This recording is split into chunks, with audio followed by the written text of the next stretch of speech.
Hello good morning नमस्कार, मैं दीपक सिंह स्वागत करता हूं आपका एक बार फिर से द स्टडी मेल के इस यूट्यूब चैनल पे। चलिए, हम लोग बायोलॉजी सीख रहे थे। बायोलॉजी के सेकेंड चैप्टर को श्वसन के बारे में पढ़ रहे थे। श्वसन क्या होता है, श्वसन के कितने टाइप होते हैं, वायवीय श्वसन क्या है, अवायवीय श्वसन क्या है, इस सब के बारे में पिछले क्लास में हम लोग समझ चुके हैं। तो उसके बारे में अगर आप लोग नहीं देखे हैं तो जाइए फिर से उस चैनल पर जाइए, वीडियो अपलोड है, वहाँ से देख लीजिए। चलिए, आज हम लोग रंध्र से समझेंगे, रंध्र क्या है और उसके बाद वातरंध्र क्या है, ये सब टॉपिक को आगे लेके बढ़ते चलते हैं। ठीक है, तो चलिए सबसे पहले समझते हैं रंध्र क्या है। रंध्र क्या है इसके बारे में समझते हैं। तो देखिए, बेसिकली एक पत्ता, पहले एक पत्ता लेते हैं। इस पत्ते के जो ऊपरी भाग होती है, ऊपरी सतह, इसी को रंध्र बोलते हैं। पत्ते के सबसे ऊपरी सतह को क्या बोलते हैं, रंध्र बोलते हैं। ऊपरी सतह पर पाए जाने वाले जो महीन छिद्र होता है, देखिए ऊपरी सतह, इस पर जो महीन छिद्र पाया जाता है इसी को रंध्र बोलते हैं। एकदम महीन महीन छिद्र जो आपको आंखों से दिखाई नहीं देगा। ठीक है, पत्ता एक लीजिएगा, हरा पत्ता, उस पर चेक कीजिएगा तो वो आंखों से नहीं दिखाई देगा। इसी को आप माइक्रोस्कोप पे ले जाइएगा तो वहाँ से दिखाई देगा, तो इसी को रंध्र बोलते हैं। ठीक है, अब वातरंध्र के बारे में समझते हैं। वातरंध्र क्या है। अब देखिए, वातरंध्र जो होता है, ये मान लीजिए पेड़ है। ठीक है, ये पेड़ का जो शाखा है, ये पेड़ का शाखा है और शाखा पे छाल होता है। देखे होइएगा सिमर या किसी भी पेड़ पर छाल टाइप का मोटा मोटा परत बैठा हुआ रहता है। उस परत को देखिएगा ना तो ऊपर से भी थोड़ा थोड़ा दिखेगा, लेकिन अगर माइक्रोस्कोप से दिखेगा तब बड़ा बड़ा छिद्र दिखेगा। यहाँ पे बड़ा बड़ा छिद्र दिखेगा। इसी छिद्र को हम क्या कहेंगे, वातरंध्र कहेंगे। क्या कहेंगे, वातरंध्र कहेंगे। तो समझ गए रंध्र और वातरंध्र क्या होता है। रंध्र जो होता है, पत्तियों के ऊपर महीन छिद्र पाया जाता है, उसी को हम रंध्र बोलते हैं। और वातरंध्र जो बोलते हैं, जो पेड़ के छालों पर जो पाया जाता है महीन छिद्र, उसको वातरंध्र बोलते हैं। ठीक है, चलिए, तो रंध्र के बारे में समझ गए कि रंध्र जो होता है, पत्ती के ऊपर जो महीन महीन छिद्र पाया जाता है। देख सकते हैं ये महीन महीन छिद्र, जिसको आप माइक्रोस्कोप से देख सकते हैं। अपनी आंखों से, नंगी आंखों से आप नहीं देख सकते। ठीक है, तो उसी को हम क्या बोलेंगे, रंध्र बोलेंगे। इसी छिद्र को क्या बोलेंगे, रंध्र बोलेंगे। ठीक है, अब ये जो पेड़ क्या है, वातरंध्र के बारे में समझते हैं। वातरंध्र जो होता है, जो पेड़ के छालों के ऊपर जो छाल होता है, उसके ऊपर जो उसके ऊपर जो छिद्र पाया जाता है, उसे हम क्या कहेंगे, वातरंध्र कहेंगे। ठीक है, ये दोनों समझ गए आप लोग। तो उसके बाद हम चलते हैं, एक ऑब्जेक्टिव यहाँ से मतलब उत्पन्न होता है कि पेड़ में गैसों का आदान प्रदान किस चीज़ से होता है, रंध्र से या वातरंध्र से। तो उसको समझते हैं। पेड़ में जो गैसों का आदान प्रदान जो होता है वो रंध्र से होता है। किससे होता है, रंध्र से होता है। तो हमेशा ऑब्जेक्टिव में याद रखिएगा। यहाँ पे वातरंध्र भी ऑप्शन में देख सकता, क्वेश्चन में ऑप्शन में दे सकता है, तो आप यहाँ से रंध्र को सिलेक्ट कर लीजिएगा। ठीक है, अब चलिए इससे आगे वाले टॉपिक को समझते हैं। आगे वाला टॉपिक है, पौधों में श्वसन की क्रिया विधि जंतुओं के श्वसन क्रिया विधि से किस प्रकार भिन्न है। ठीक है, यहाँ से हम समझते हैं, यहाँ से पौधों और जंतुओं के श्वसन की क्रिया विधि अलग अलग कैसे है, दोनों अलग अलग कैसे है। ठीक है, इसके बारे में समझते हैं थोड़ा सा। तो पहला टॉपिक समझते हैं। तो इसको लिखने का सबसे पहला तरीका क्या है, अगर अब एग्जाम में है, एग्जाम में ऐसा क्वेश्चन पूछा जाता है कि पौधों और जंतुओं के श्वसन की क्रिया विधि अलग अलग कैसे है, तो उसको हम कैसे डिफाइन करेंगे, इसका लिखने का तरीका देखिए। उत्तर में लिखिएगा यहाँ पे कि पौधों और जंतुओं के श्वसन की क्रिया विधि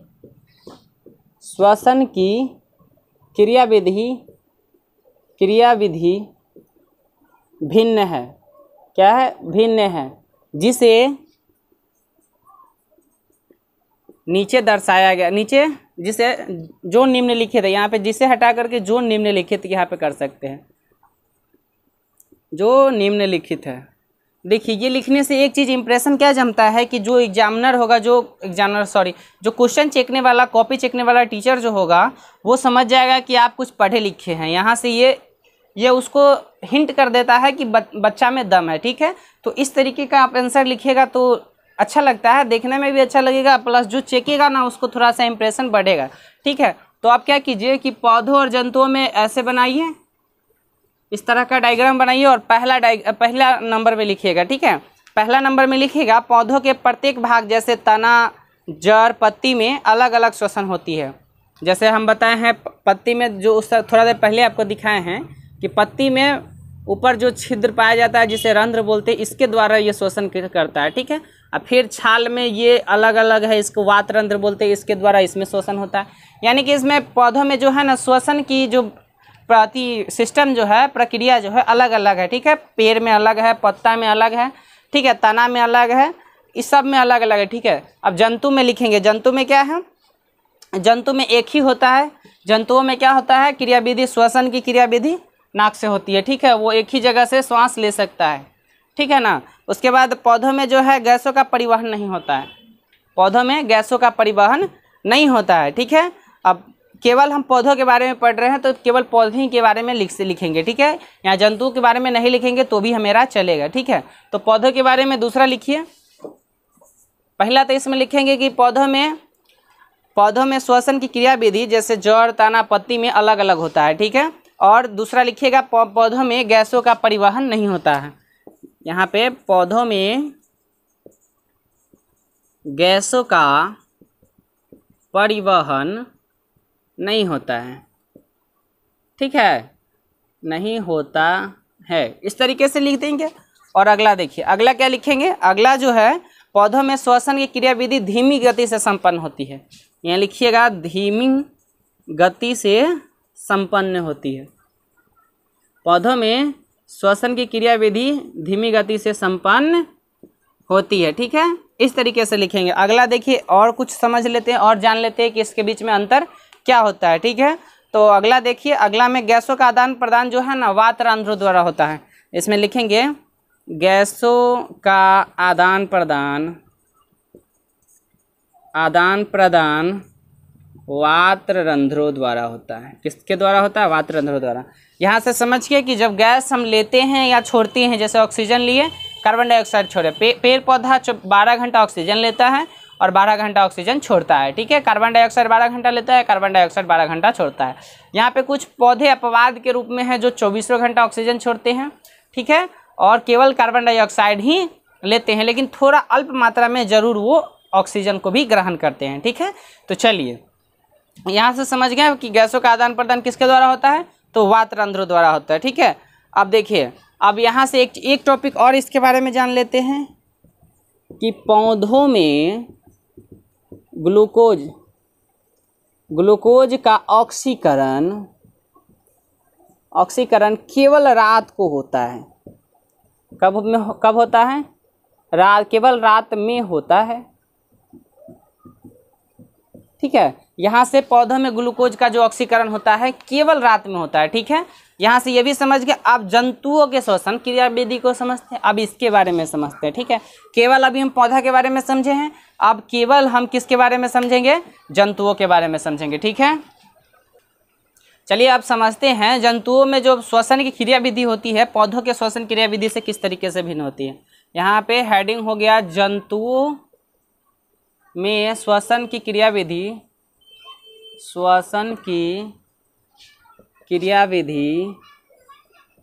पौधों से किस प्रकार भिन्न होती है,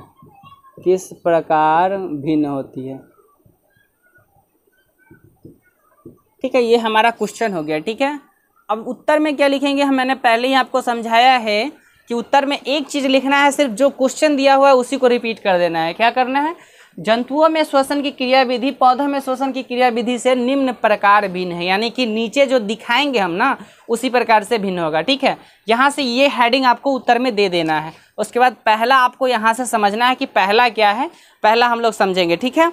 तो यहाँ पे लिख लीजिएगा, जंतुओं में श्वसन की क्रिया विधि पौधों में श्वसन की क्रिया विधि से निम्नलिखित प्रकार भिन्न है, ठीक है। अब पहला टॉपिक समझेंगे, जंतुओं के एक ही भाग में एक ही जैसी श्वसन क्रिया विधि होती है। वो कौन सी होती है, नाक से। किससे होती है, नाक से होती है। आप पौधों में क्या समझे थे, पौधों में जो समझे थे कि जड़ से भी होगा, तना से भी होगा, पत्ती से भी होगा, सब में अलग अलग होगा, लेकिन जंतु में जो श्वसन की क्रिया विधि होगी वो केवल नाक से होगी। समझ में आया। अच्छा, अगला समझते हैं। यहाँ से लिखेंगे केवल किससे होगी, नाक से होगी। जो हम बोले वो लिखिएगा कि जंतुओं में श्वसन की क्रिया विधि केवल एक ही अंग से होती है, जिस अंग का नाम है नाक। ठीक है, इसके लिए विशेष अंग दिया गया है। ठीक है, आप समझते हैं जंतुओं में गैसों का परिवहन तंत्र द्वारा होता है। अब देखिए, गैसों का परिवहन किसके द्वारा होगा? परिवहन तंत्र। इसके लिए विशेष तंत्र दिया जाता है, परिवहन तंत्र के द्वारा होगा। ठीक है, एक विशेष तंत्र यहाँ पे इंक्लूड किया गया है। इसके द्वारा किसमें? केवल जंतु में। किसमें किया गया है? केवल जंतु में किया गया है। ठीक है, अब चलिए तीसरे टॉपिक को समझते हैं। तीसरा जो टॉपिक है, जंतुओं में श्वसन की क्रियाविधि तीव्र गति से संपन्न होती है, जबकि हम वहाँ पे पढ़े हैं पौधों में जो श्वसन की क्रियाविधि होती है वो बहुत स्लोली होती है, पता भी नहीं चलेगा। और जंतु में देखिए, सांस ले रहे छोड़ रहे तो पता चल रहा है ना, आवाज़ से पता चल रहा है, प्लस अनुभव कर रहे हैं। लेकिन यही आप पौधों में चले जाइए, पौधों में आप अनुभव नहीं कर पाइएगा। पौधों में पत्ते नहीं चलेगा कि वो श्वास ले रहा है कि छोड़ रहा है, क्या कर रहा है, कुछ भी नहीं पता चलेगा। केवल देखकर कुछ दिनों के पश्चात आपको पता चलेगा कि हाँ ये बढ़ रहा है, हरा है, जिंदा है, तो पता चलेगा कि हाँ ये बढ़ रहा है, ये जिंदा है, श्वास भी ले रहा होगा। ठीक है, हम अनुभव कर सकते हैं। ठीक है, या कुछ यंत्र के द्वारा हम पता लगा सकते हैं कि वो श्वास ले रहा है या नहीं ले रहा है। ठीक है, ऐसे जनरली जो हम अपने नंगी आंखों से या कानों से ये सुन नहीं सकते कि वो श्वास ले रहा है कि नहीं। यही जंतु में आ जाइए, सेम उसका विपरीत है कि जंतुओं में जो होता है श्वसन की क्रियाविधि बहुत तीव्र गति से। देखिए, एक बात की आप ध्यान रखिएगा कि अगर आप थोड़ा दूर दौड़ के आइए तब पता चलेगा कि श्वसन की क्रियाविधि कितनी तीव्र होती है। ठीक है, उस समय जब दौड़िएगा तो आपकी श्वसन की क्रियाविधि इतनी तेज हो जाएगी ना कि आप उसका अनुभव क्या, आपके कानों में उसकी आवाज़ सुनाई देगी। अभी जैसे हम नॉर्मली है बैठे हैं तो कुछ पता नहीं चल रहा है कि हम सांस ले रहे हैं कि छोड़ रहे हैं, हमें भी अनुभव नहीं होगा, हमारी श्वास जो है आ रही है कि जा रही है ये भी नहीं पता चलेगा। ठीक है, यही आप थोड़ा दूर दौड़ के आइए, 10 मीटर 100 मीटर दौड़ के आइए, उसके बाद आपको पता चलेगा कि आपकी श्वसन की क्रियाविधि कितनी तीव्र है। इसका अनुमान या इसका प्रयोग इसी द्वारा हम लगा सकते हैं, इसी से चेक कर सकते हैं कि जंतुओं में श्वसन की क्रियाविधि कितनी तीव्र होती है। ठीक है, तो यहाँ से एक चीज़, यहाँ से तीसरा टॉपिक बन गया कि जंतुओं में श्वसन की क्रियाविधि तीव्र होती है, तीव्र गति से संपन्न होती है, तीव्र गति से संपन्न होती है। ठीक है, अब चौथे टॉपिक को समझेंगे। देखिए, तीसरा टॉपिक आप नोट कीजिए और चौथे टॉपिक पे आते हैं। ठीक है, चौथा टॉपिक जो है, जंतुओं में गैसों का आदान प्रदान श्वसन तंत्र द्वारा होता है। अब देखिए, चौथा जो टॉपिक है कि जंतुओं में क्या होता है कि चौथा जो टॉपिक है, जंतुओं में गैसों का आदान प्रदान श्वसन तंत्र किसके द्वारा होता है? एक विशेष तंत्र इसके लिए दिया गया है, गैसों का आदान प्रदान किसके द्वारा होता है? श्वसन तंत्र द्वारा होता है। जबकि पौधों में वात रंध्रों द्वारा होता था। किसके द्वारा होता था? वात रंध्रों द्वारा। ये चीज़ ध्यान रखिएगा, मिला मत दीजिएगा दोनों को कि इसका वात रंध्र उसका श्वसन तंत्र, ऐसे मत कीजिएगा। ठीक है, इसका श्वसन तंत्र है और पौधा का वात रंध्र है। ठीक है, पौधा वात रंध्र जो होता है छालों से गैसों का आदान प्रदान करता है, और इसमें गैसों के आदान प्रदान के लिए एक श्वसन तंत्र निर्धारित किया गया है। ठीक है, अगले टॉपिक को समझेंगे कि जंतुओं में ग्लूकोज का ऑक्सीकरण 24 घंटे होते रहता है। उसमें क्या समझे थे कि पौधों में ग्लूकोज का ऑक्सीकरण केवल रात्रि को होता है, केवल रात में होता है। ठीक है, लेकिन यही जंतुओं में 24 घंटे होते रहता है। ठीक है, यही आपका जंतु में आ गया 24 घंटे होते रहता है। ठीक है, अब चलिए अगले टॉपिक को समझते हैं। चलिए अब समझते क्या है कि अब जो है ना इसका अंतर समझ लेते हैं। अभी दोनों के बारे में समझे हैं, पूरा फुल डिस्कस से समझे हैं, इसका अंतर लिख लीजिएगा। अंतर लिखना कोई बड़ी काम नहीं है। ठीक है, बहुत ईजी है अंतर। कैसे? देखिए, क्वेश्चन आपका रहेगा कि पौधों और जंतुओं के श्वसन में क्या अंतर है। देखिए, क्वेश्चन मैं लिख ही देता हूँ। पौधों और जंतुओं के, इसको मिटा देते हैं, श्वसन में अंतर बतावे। तो आप यहाँ से क्या लिखिएगा उत्तर में कि पौधों और जंतुओं के श्वसन में निम्नलिखित अंतर है, इतना लिखिएगा। उसके बाद क्या कीजिएगा, एक तरफ पेपर को दो भाग में डिवाइड कीजिएगा। एक तरफ पौधा एक तरफ जंतु लिख के हेडिंग बना लीजिएगा, ठीक है, जंतु ही लिखिए, जंतुओं नहीं लिखिए, अच्छा रहेगा। और एक तरफ पहला इसका टॉपिक देंगे। और इस पहले हम क्या समझे थे कि पौधा में श्वसन, यहाँ पे ये भी इंक्लूड कर दीजिए, पौधों में श्वसन, जंतुओं में श्वसन, अच्छा रहेगा, देखने में भी अच्छा लगता है। यहाँ से इंक्लूड कर दिए। अब इसका पहला टॉपिक लिखेंगे कि इसके प्रत्येक भाग से अलग अलग श्वसन होता है, मतलब प्रत्येक भाग से अलग अलग श्वसन होता है, अलग अलग श्वसन होता है, ठीक है। इसमें क्या लिखेंगे, इसके एक ही भाग से श्वसन की क्रिया संपन्न होती है, इसके एक ही भाग से श्वसन की क्रिया संपन्न होती है, ठीक है। दूसरा क्या लिखेंगे, दूसरा देखिए क्या लिखेंगे, इसमें गैसों का परिवहन नहीं होता है, इसमें लिखिए गैसों का परिवहन नहीं होता है, इसमें लिखेंगे गैसों का परिवहन होता है। सेम विपरीत लिखेंगे कि इसमें गैसों का परिवहन होता है, ठीक है, आप लिख लीजिएगा, ठीक है, मैं लिख ही देता हूँ, इसमें गैसों का परिवहन होता है। अब चलिए आगे समझते हैं। इसका जो तीसरा टॉपिक है, इसमें गैसों का परिवहन हेतु तंत्र नहीं होते हैं, ठीक है, परिवहन हेतु तंत्र नहीं होते हैं। इसमें देखिए क्या लिखेंगे, सेम उल्टा, इसमें परिवहन हेतु तंत्र होते हैं, ठीक है। अब चौथे टॉपिक को लिखेंगे। चौथा जो टॉपिक रहेगा, इसमें श्वसन क्रिया धीमी गति से होती है, श्वसन क्रिया धीमी गति से संपन्न होती है, धीमी गति से संपन्न होती है। इसमें लिखेंगे श्वसन क्रिया तीव्र गति से संपन्न होती है, तीव्र गति से संपन्न होती है। अब अगला टॉपिक बनाइए। अब अगले टॉपिक में क्या समझे थे, इसमें ग्लूकोज का ऑक्सीकरण रात्रि में होता है, ग्लूकोज का ऑक्सीकरण रात्रि में होता है। इसमें क्या लिखेंगे कि इसमें 2400 घंटे होता है, 2400 घंटे होते रहता है, या ऐसे लिख सकते हैं दिन रात होते रहता है। लिखने का तरीका है, आप जैसे भी चाहे लिख सकते हैं। अब इसमें गैसों का आदान प्रदान श्वसन अंगों द्वारा होता है, गैसों का आदान प्रदान लिखेंगे, इसमें गैसों का आदान प्रदान श्वसन अंगों द्वारा होता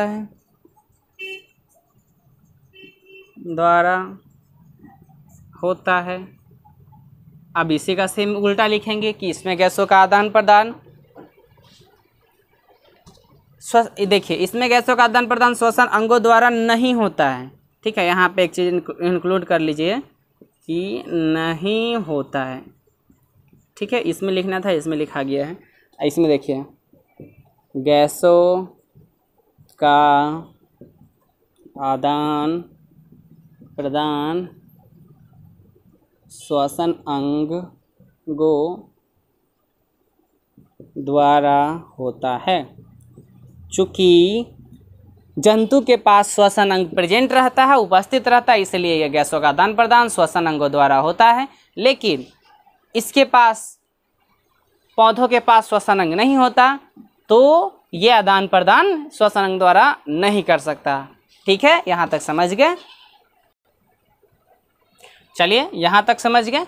अब एक लास्ट पढ़ते हैं, आज के क्लास का लास्ट टॉपिक है कि मछलियों में जो श्वसन क्रिया विधि होती है किस प्रकार होती है, किस चीज़ से होती है, तो वो गिल्स द्वारा होती है, ठीक है। किसके द्वारा होती है, गिल्स द्वारा होती है, गिल्स द्वारा, यहाँ पे लिख लेंगे गिल्स द्वारा, किसके द्वारा होती है, गिल्स द्वारा होती है, ठीक है।